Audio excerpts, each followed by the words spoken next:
With Union Finance Minister Nirmala Sitharaman gearing up to present the first budget of the new NDA government on July 23rd, students in Mumbai highlighted their expectations for the education sector.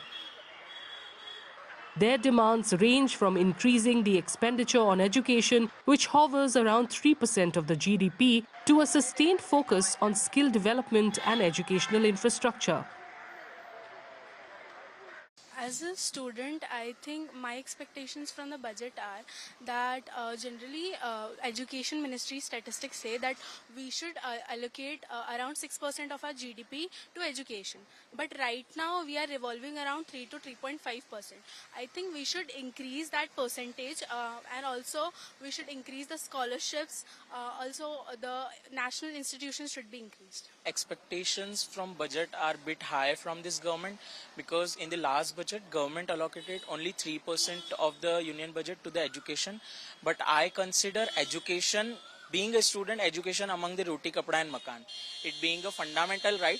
I think at least 1/10 of the budget should be allocated to the education sector through education ministry and social justice ministry as well. My expectations as a student would be that first of all, the IKS system, which is the Indian knowledge system, it should be promoted more, and more capital expenditure should be increased on implementing IKS systems. And secondly, NEP implementation is being told by the government since 2020.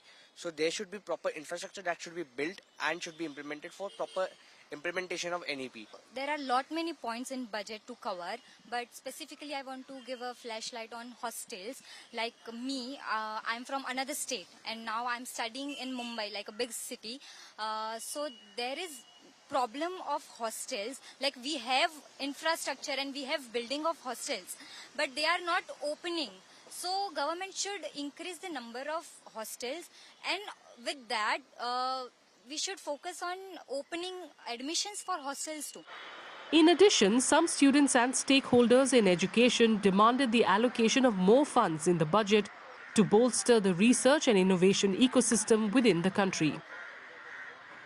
My expectations basically are that as India is going to be the global superpower and the leader of the global south, so we are not doing much in the research and development sector. Currently, of the internal budget, we are just allocating 0.67% of the budget to research and development. Beyond the major economic powers like China, South Korea and US. So my expectations are that we should do more in the research field. I think for any country to grow and to be forward-looking, education needs to be a priority. The finance minister in the last budget made a great initiative for creating a research fund to help India do research in the future. So I think that is something very good. Coupled with the new education policy, research and education needs to come together to build a great ecosystem where we build on the patents and the intellectual property that we're creating, and that could be enhanced. Students in Mumbai are hoping that their voice will be heard and that their expectations to have better infrastructure and increase expenditure in education will be addressed in this year's union budget.